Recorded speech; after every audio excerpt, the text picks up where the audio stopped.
It is the XFM Breakfast Show up here in Scotland. Joining me on the line is none other than Noel Gallagher. Welcome to the show. Thank you very much. It's an absolute pleasure to have you on. Celebrating the release of Noel Gallagher's High Flying Birds. Chasing Yesterday is the album that's coming out in March. Now, you were quoted as saying that about 12 minutes before you had to absolutely say what the album was called, you decided it was going to be called that and instantly regretted it.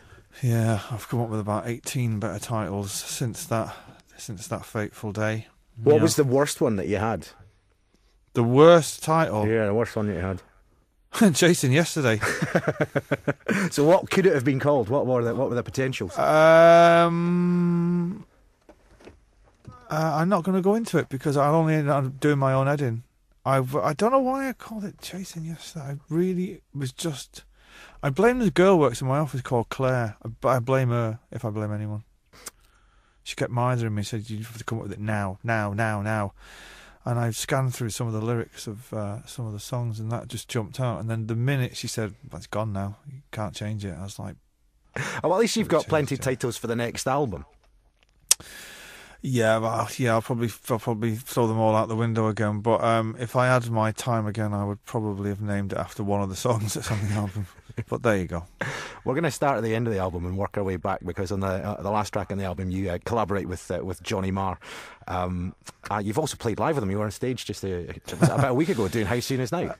That's right. It was it a week ago? Yes, it was. Yeah, a week ago. It was a great night. It was a pleasure and an honour to get up there with him. But he said, if I play on your album, you could get up with us and play. And I was like, absolutely. Well, the night before was Sarah's 28th birthday, and we properly smashed the arse out of it. And I was in a bad way the night at Brixton, let me tell you.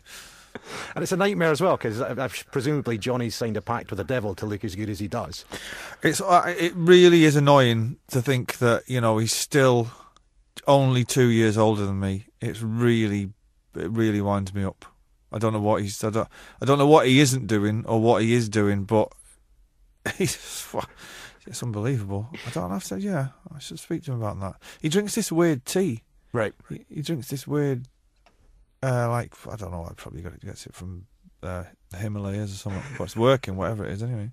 Is he quite protective? Like when we were doing How Soon Is Now, did he say, right, you can do these bits but not these bits? No, he was saying it's just like, do what you want, really. I mean, I was kind of playing... I'd worked it out, and at home over the preceding days, and worked it out completely wrong.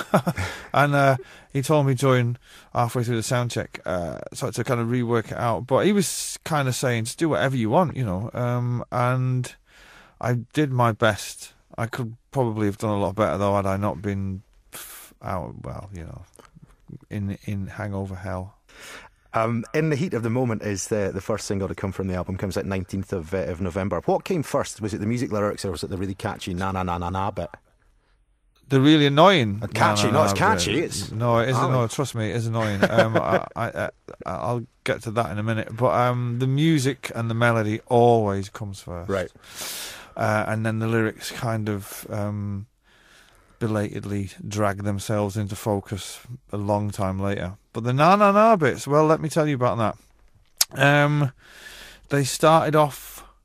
That particular thing started off as trumpets, and that didn't sound right. And then it was, then I played it on every single instrument known to man, and it didn't sound right. And then there's a mix with a kind of a mix of them all. And in the end, I always meant to change it, like the title of the album, and never quite got round to it. And just thought, if nothing else is sticking, then that must be it. But there you go, it's there. It's, no, I think it's good. It's catchy. It's nice to have the sing along bit right at the start rather than kind of wait for the the middle of the song. I don't really think about things like that much when I write songs. It's either right or it's wrong, and that's kind of 75% right. But it's the chorus is the main thing for me. The chorus is where it's at for that song. Really. If you always write the lyrics last, then does that mean that you have a lot of working titles for songs as well as albums? Well, when I say I write the lyrics last, I've got a notepad at home, and each song is known by the first. I have to give it some kind of title, but if I give it a title, it would stick like chasing yesterday, and I never be able to get rid of it. So what I do is I won't really commit it to paper or type it in anywhere until I've got a first line. So all the songs are known by their first lines until I finish them, and then I come up with some funky title. Excellent. Well, let's take a listen to In the Heat of the Moment and imagine trumpets rather than voices. Noel Gallagher still with us on the XFM Breakfast Show. Got to mention the evening in conversation with John Kennedy that you did just recently for us. Thank you very much for that.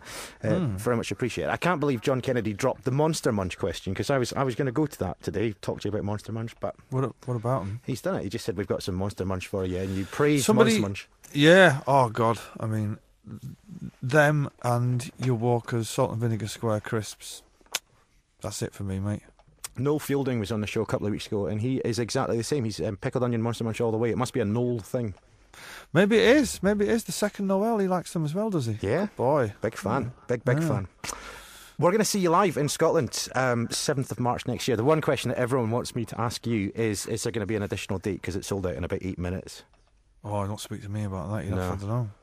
I wouldn't have thought that would be my only gig in Scotland. I thought that would have been a bit rude if I don't go back. But I don't know. I don't get involved in things like that. I get given a sheet of paper and then told where I'm playing, and that's it. And I don't do it. I don't really.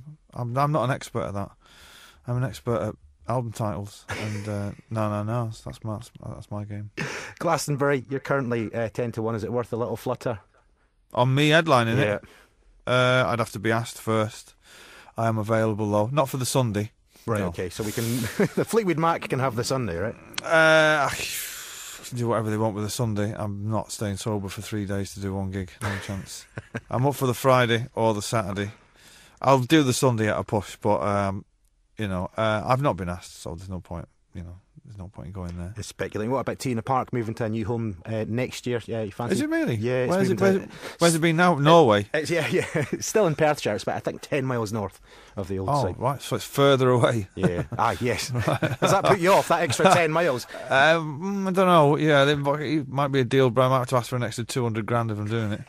I don't know. I don't know what. Do you know what? I don't know what festivals I'm doing. I haven't been told, so I'm none the wiser. You'll probably know before I will. Right, I'll keep an eye out, and if I get a tip, I'll put a bet on. Do give us a shout, yeah. Got to mention the two Oasis re-releases that came out this year. Special deluxe versions of Definitely Maybe and What's the Story, Morning Glory. How involved were you in curating that? Not very. I mean, we've got a research department in our office, and they went out and sourced all the material. I mean, I've got final say on the versions, but I was in the studio busy doing this record and amongst other things, and I had to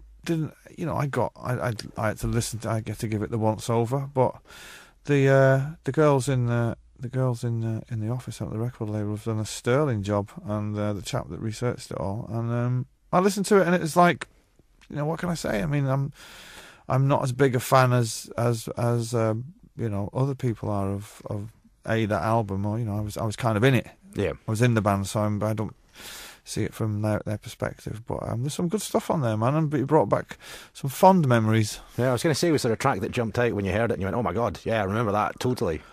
Yeah, my old mate Mark Coyle had uncovered a acoustic version of Hey Now, which was done in a bedroom somewhere. I can't even remember. It's in a different key and it's got different words, but the genesis of the song was there.